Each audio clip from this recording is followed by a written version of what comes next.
Bonjour à tous, on se retrouve un petit peu plus tôt que prévu, en effet j'avais tourné les vidéos en même temps et je voulais vous proposer de passer de cette configuration de machine à ce système là maintenant et qui vous permet d'avoir les commandes, l'affichage et tout ce qu'il faut pour usiner directement devant vous.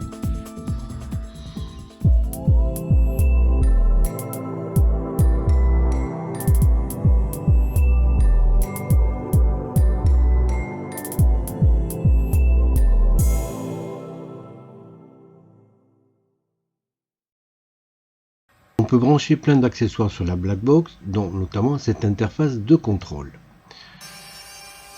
Avant de faire tout ceci, je voulais m'assurer que la Blackbox pilote bien la CNC lorsqu'elle est commandée par l'ordinateur, et on va faire un tout petit test pour vérifier si les dimensions sont respectées. Alors, une chose que vous savez peut-être pas, pour mettre le système en pause sur l'ordinateur, vous appuyez sur la barre d'espace. Un deuxième appui bien sûr fait continuer le travail. C'est une option supplémentaire par rapport au bouton que vous avez en haut de l'écran sur OpenBuild, qui vous permettent également de mettre le système en pause, de le redémarrer et même de l'arrêter. Nous allons voir si le travail correspond bien à ce qui a été demandé et si la Blackbox fait son boulot. Bon, le test a été très simple, je voulais faire un petit carré de 10 cm de côté et nous voyons qu'en X c'est respecté et également en Y. Alors là il y a un parallaxe avec la caméra, mais effectivement j'ai un carré qui fait bien 10 cm par 10 cm, donc les steps, vous pouvez garder les steps d'origine de la Genmitsu, ça marche au poil.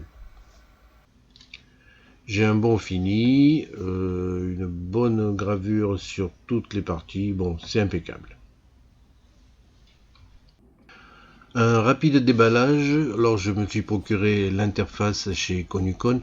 Il existe d'autres fournisseurs, mais il est rapide et c'est quand même le moins cher pour l'Europe. Quand on ouvre la boîte, on a l'interface proprement dite, alors c'est le touch control system. Dedans, comme sur la boîte précédente, vous avez le schéma de construction de l'objet, la documentation et toujours pareil, en dessous, vous avez encore que quelques éléments. Alors, vous avez un câble. Alors là, il est mal rangé parce que j'ai fait quelques petits tests avant, mais c'est pour vous montrer un déballage. C'est un câble de communication qui fait quand même plus de 2 mètres de long. Donc ça vous permet d'avoir de la marge pour installer votre interface avec des connecteurs spécifiques, que ce soit sur l'interface ou sur la Blackbox. On trouve également un petit objet qui en fait ne va pas servir sur notre Blackbox et une petite clé USB de 8 Go qui est siglée d'OpenBuild. Ça permet donc de mettre les éléments à usiner directement branchés sur l'interface. Voici l'interface d'OpenBuild. C'est un boîtier en aluminium comme la Blackbox. Il possède un microprocesseur 32 bits dual-core, un écran mais qui n'est pas tactile, il est couleur. Par contre, vous avez sur les côtés des boutons tactiles capacitifs qui répondent vraiment très rapidement. Des diodes pour vous donner les indications sur les fonctions ou les problèmes. Sur le côté, vous avez la possibilité de mettre une clé USB qui est livrée avec l'interface. Le boîtier est largement aéré et de ce côté-ci, vous avez la possibilité de brancher donc la Blackbox, mettre l'ordinateur pour faire des mises à jour ou diverses fonctions, un bouton Reset et un bouton Mode. C'est compatible avec toutes les CNC qui possèdent ce type de brochage. Alors au dos, j'ai fixé un petit support GoPro. Et vous allez devoir vous imprimer ce petit plug qui est à 2 branches. On ne le trouve pas dans le commerce, la plupart sont à 3 branches. Ça vous permet sur une base GoPro de pouvoir fixer facilement l'interface. Elle sera ainsi orientable et vous pourrez déplacer le socle où vous voudrez. Il sera également possible de le visser sur votre établi si vous le jugez nécessaire. Voilà, une fois en place, l'orientation est quand même assez ample et vous pouvez le mettre où vous voulez sur votre surface de travail.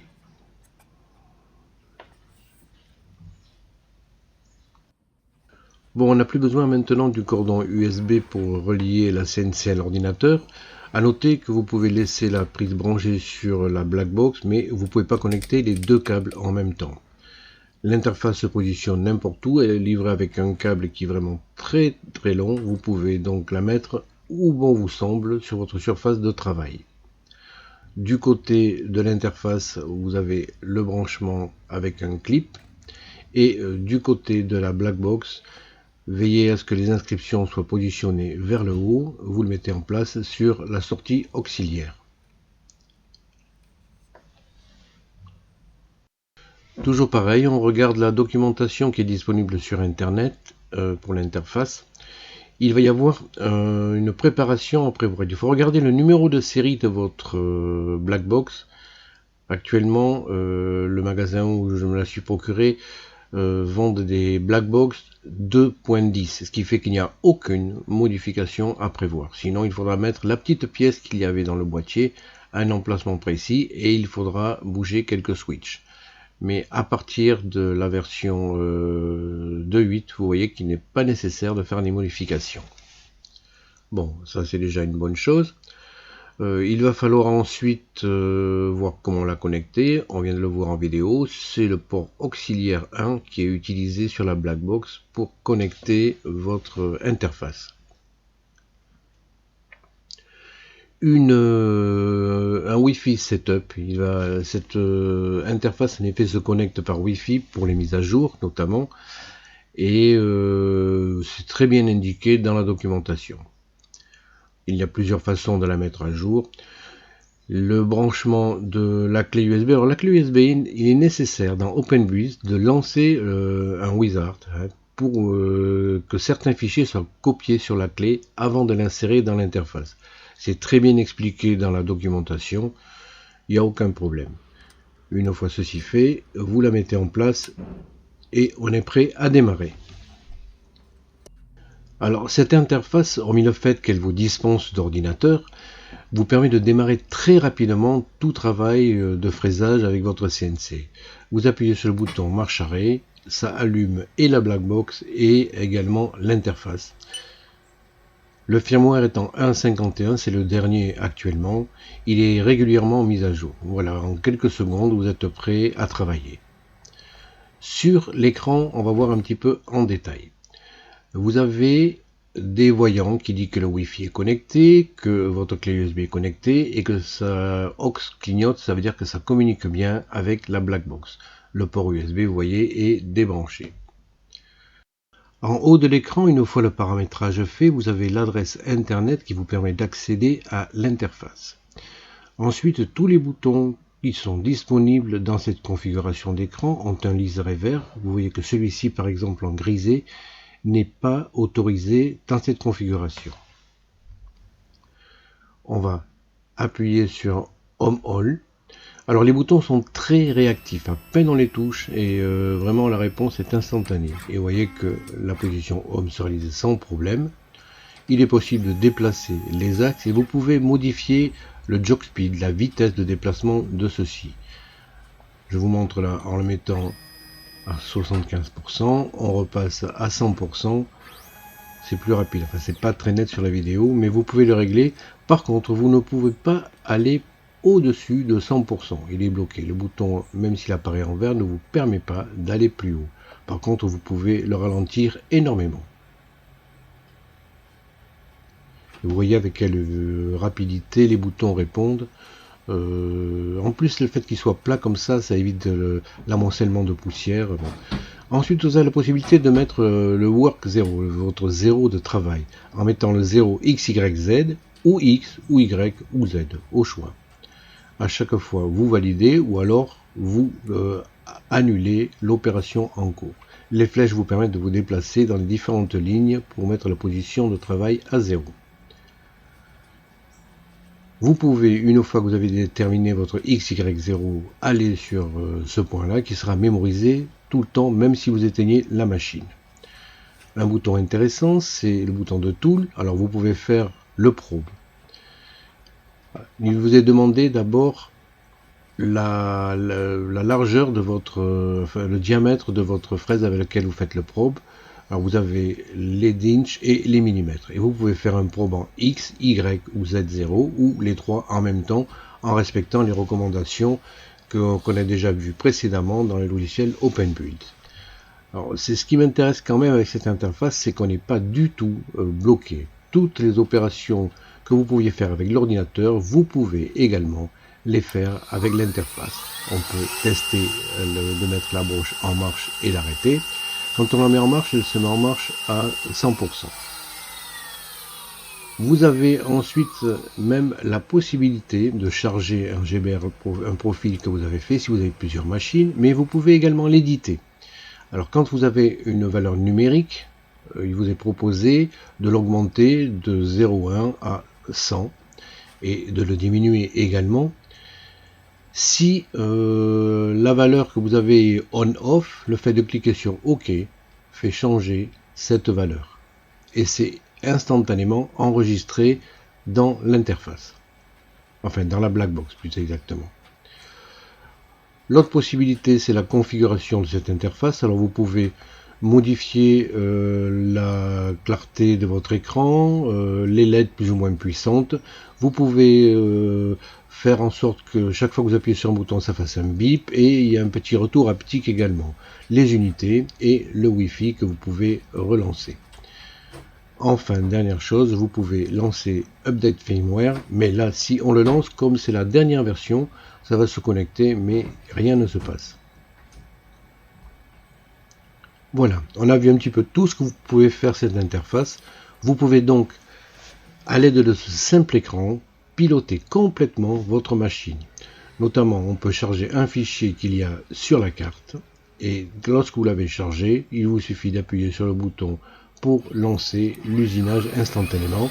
Une jauge en bas de l'écran vous spécifie l'avancée du travail, et un appui long sur Cancel vous permet soit de le mettre en pause, soit de l'arrêter complètement.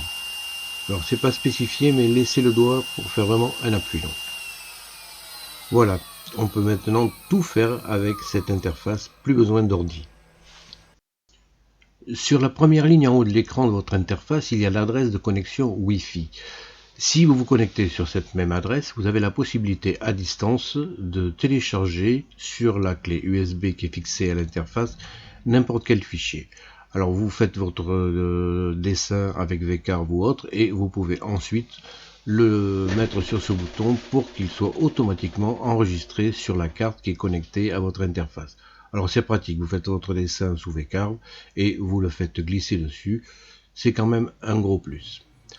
On va regarder maintenant si l'interface répond bien. On a demandé un X, Y, Z probe. Alors je trouve que globalement le X, Y, Z se fait plus lentement que avec l'ordinateur. Mais on peut modifier les réglages. On verra ça un petit peu plus en détail si ça vous intéresse. Mais vous voyez que le probe, que ce soit en X, Y, Z ou X, Y, Z, est autorisé avec l'interface. L'écran vous signale que le probe a été réalisé.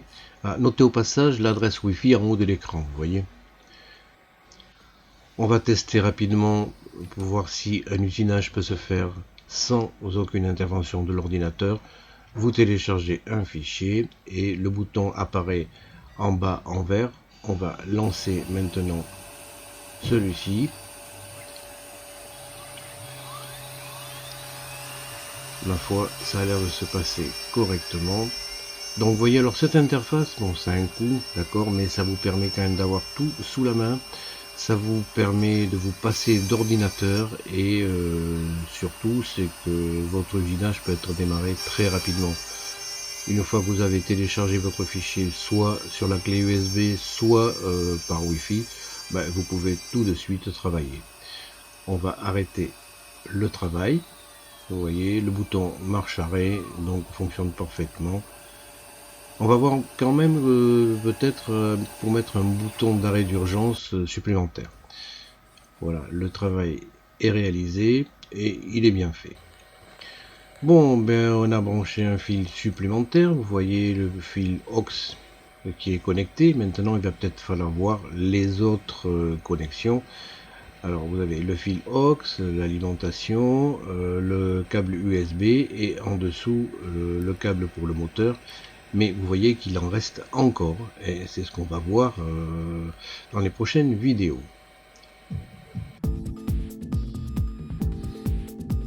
Alexa, allume établi.